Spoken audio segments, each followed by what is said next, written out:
Hindi ko talaga alam yung nararamdaman ko actually, halo-halo. Sobrang saya ko ngayong araw na to kasi ano eh. Ito yung parang pinaka the best na mangyayari sa akin. Na ikakasal ako sa taong mahal ko talaga. Sa araw po ito, ating sinasaksihan ang tanging araw para sa dalawang nilikha. Ikaw ang aking kapiling. Wala, puro kalokohan lang may kukwintahan pala natin. One day, may nag-message lang sa akin sa Facebook.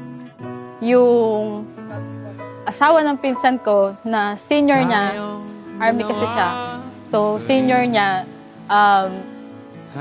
siya yung parang reto. Ano lang eh, pinakilala lang siya sa akin ng ng senior ko. Subukan ko lang daw kung magkakamabutihan kami. Yun, nagkausap kami.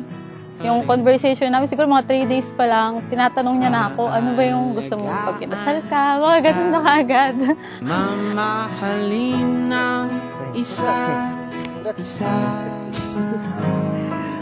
ay sa ating takip sila. Puso'y sa'yo. LB.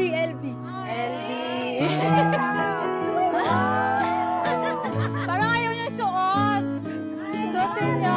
Suotin mo na, girl. Tayo, dalawa. Parang napilitan. Malaw man siya.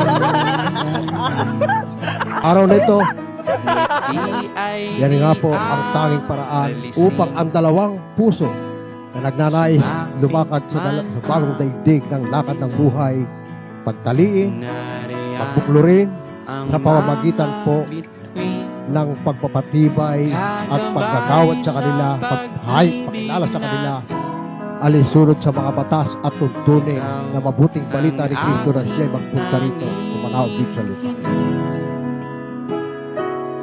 Puso'y sa'yo. Pero nung dumating siya, doon ko na baka ito na nga yung, kasi dinadasal ko din noon na sana kung may dadating. Kung hindi man siya takot sa akin, hindi siya matatakot siya sa Diyos niya na gumawa ng bagay kahit hindi ko siya kasama. Atin ang gabi sa aking tabi, ikaw at ako mananatili palagi.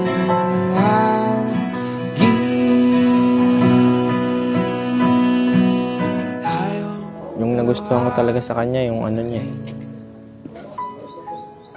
yung pagmamahal niya sa oras ko kahit saglit lang.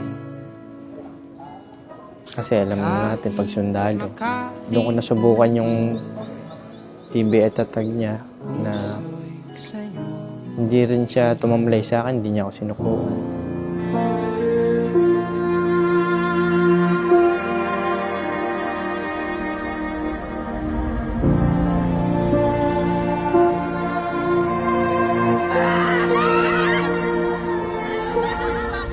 Mapapromise ko sa kanya na kahit malayo siya, hindi ko siya laging kasama.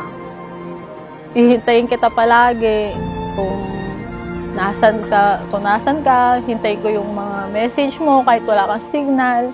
Habaan ko pa yung pasensya ko, kahit ilang araw ka walang signal, di mo ako makontak, unawain ko yun. Hindi ko siya iiwan. Kahit anong mga pagsubok na dumating sa amin. Ganun ko siya kamahal eh. Kahit na malimit kami magtampuhan, na kung maaari ayaw ko siyang paiyakan eh. Kasi gusto ko palagi siyang masaya.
siyang mag-iingat. Kasi hindi man natin alam kung sino yung nakakasalamuha niya. Safety lang niya lagi. Tapos umuwi na siya palagi ligtas. Sa bisa po ng karapatan, kaloob ng Diyos sa kanyang mga aral sa Iglesia ng Buhay. Sa araw na ito, kayong dalawa, sa harap ng Diyos, hinahahayag na tunay na mag-asawa sa bisa ng mga kautusan at mga salitang sa ito.